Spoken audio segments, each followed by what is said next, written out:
Welcome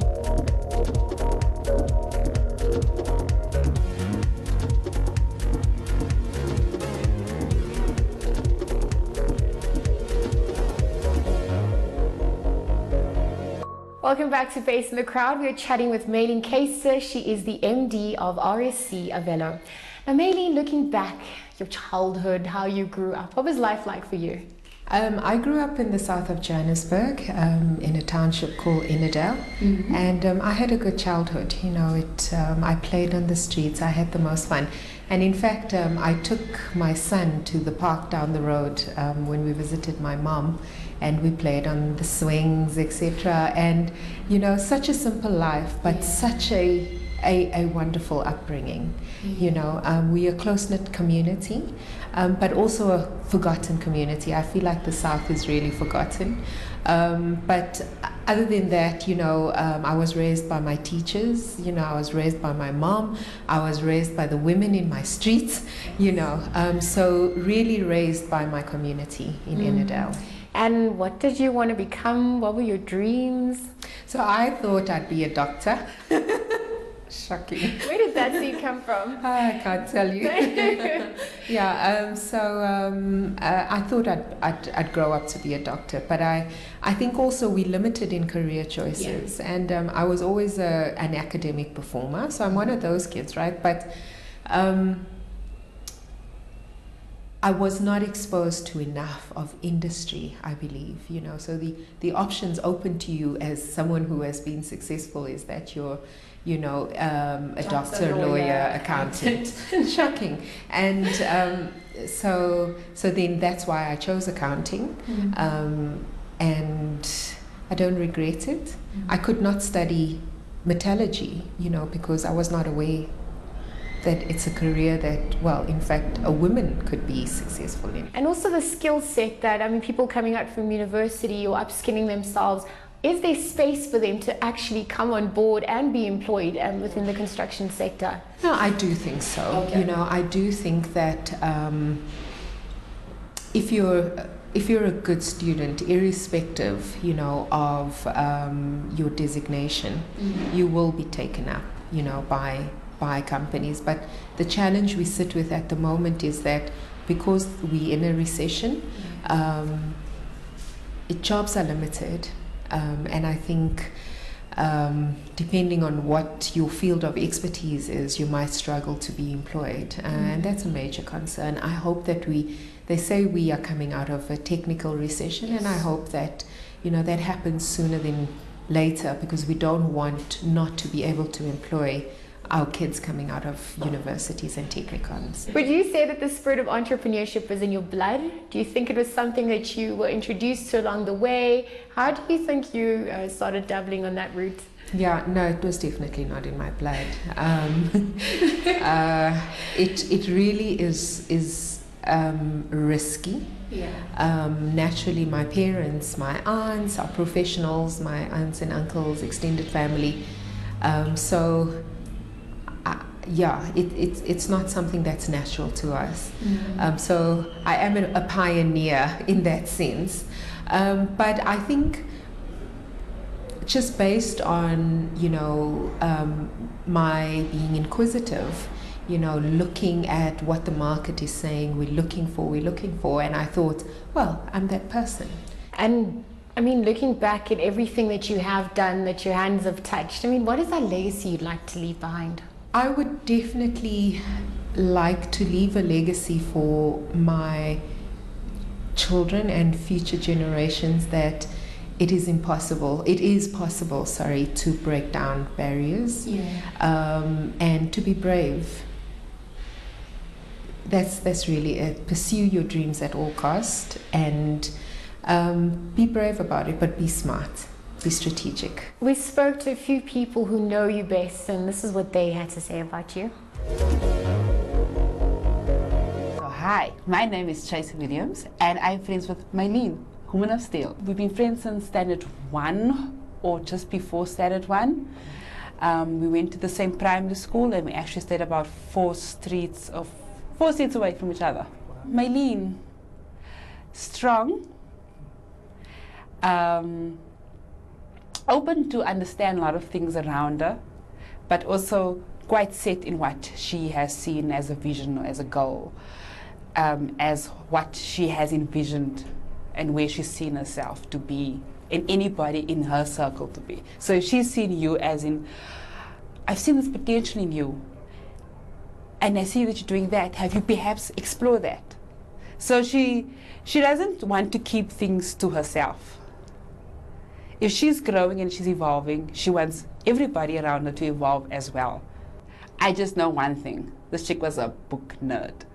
Like, where Mayleen is right now, anybody within 3 years of our year of leaving Standard 5 or finishing Standard 5 would expect to be where she is.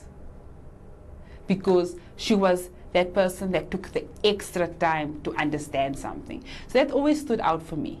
Out of everybody, I promise you, I can stop anybody that was that year before, year after, in that year. And they say, Trace, you see me?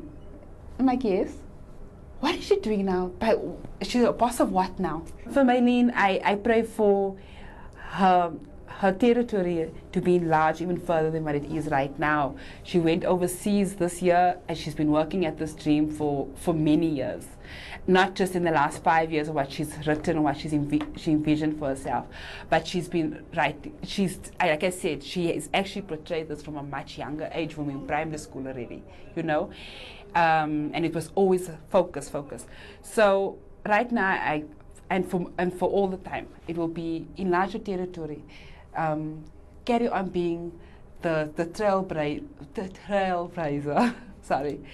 Carry on being the one that's the pioneering, with your pioneering spirit, because there's so many other doors that you are opening for people that come from our same backgrounds, single parented backgrounds, which is not a disadvantage in our instance, thank goodness, because we had fantastic moms.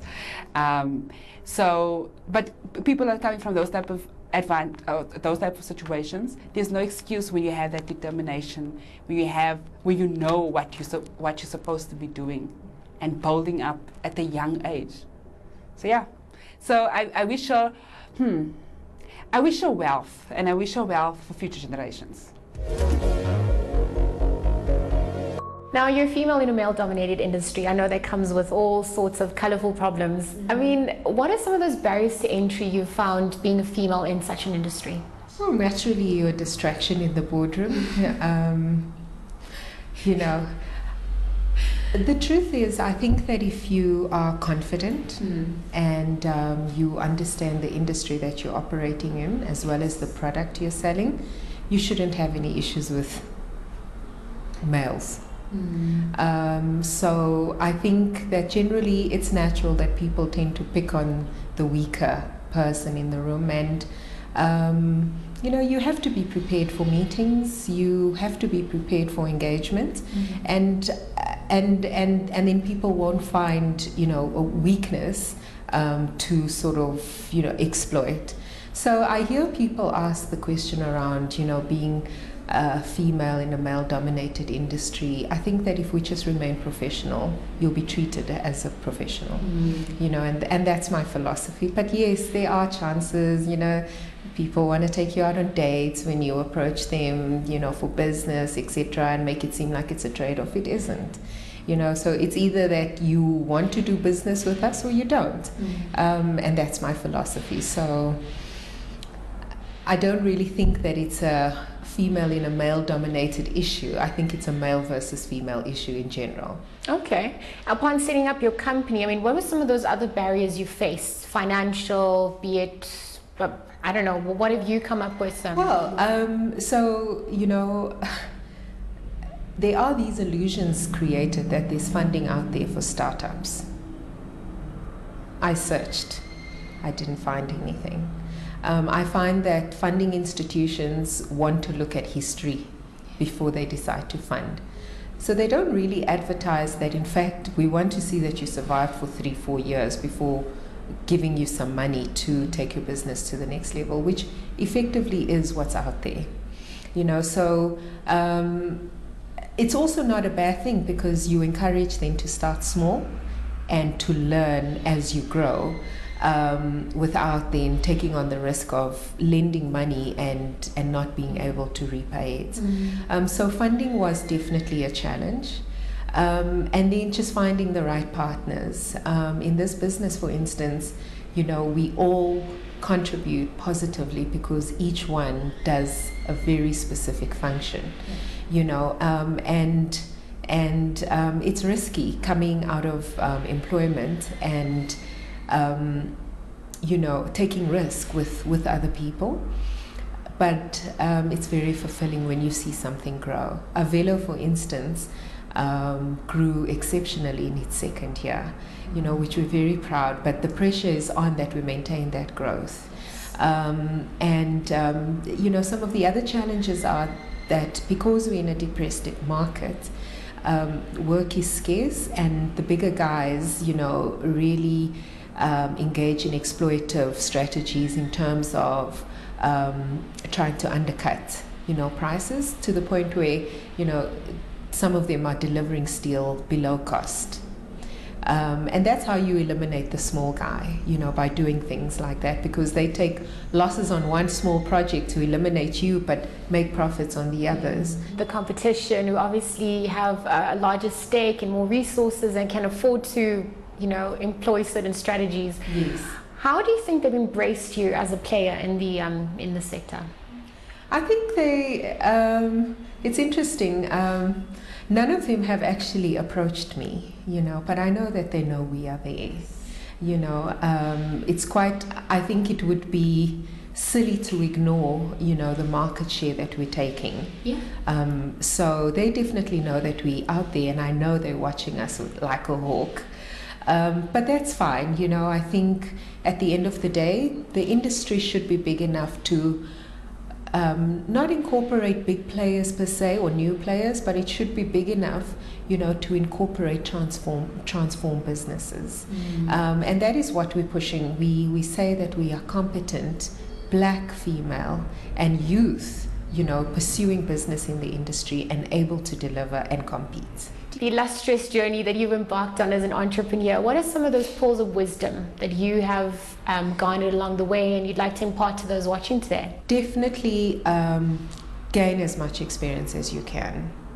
Unless you're one of those entrepreneurs born with a vision that, and you'll be breaking new ground, your idea is so innovative, that experience doesn't count.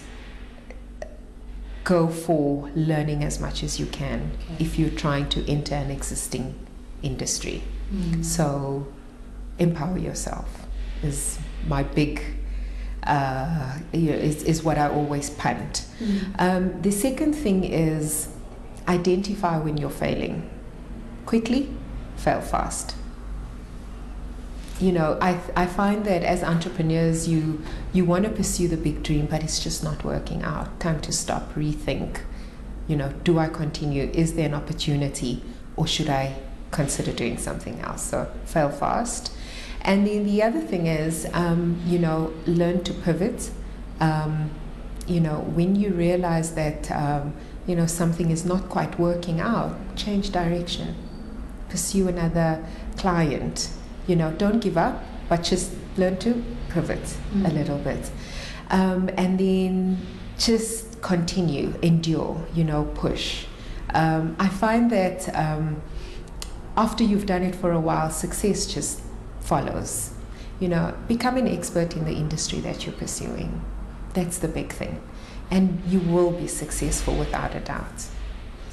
Mayleen, obviously there are long-term and short-term goals that you have for the company. Where do you see yourself and the company in that manner? It's funny, I did a screenshot of when I was doing my notes, when I was, and I wrote 1 BN Rand. Oh. Yes, I plan to be a billionaire. It's funny, right? That's my objective. No, and it's your goal. Yes, it absolutely is. We'd like to grow this business into a R1 billion turnover business. How do you plan on employing that vision? Well, by taking market share from our competitors, Yeah. definitely. From positioning the business more strategically in sectors that are growing. So construction at the moment is shrinking. You know, there are limited construction projects and private projects. So we definitely need to focus on state-owned work. Yeah. Ironically, you know, this business has grown more than 100% in its second year, but that business does not come from the public sector. And it's now my objective to pursue the public sector aggressively and say, where are you buying steel if not from us? And interrogate that a little more. I feel like we should be supported. You know, I think BEE definitely gives us the platform to participate, but we really want even more support in terms of giving us work to execute on.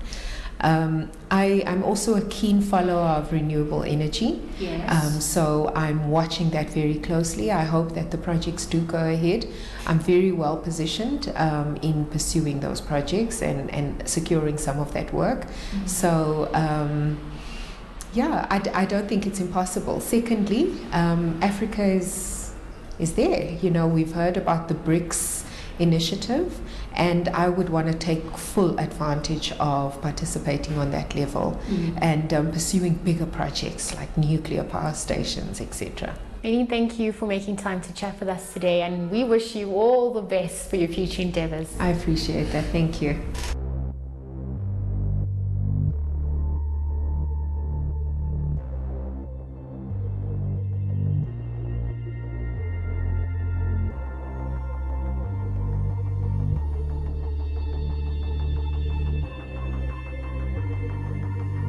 Well, they say a determined mind and strong will bears endless possibilities, and Mayleen is proof of just that. That is all we have for you this week. Until next week, from myself, Lisa Wilson, and the rest of the team, it's goodbye for now.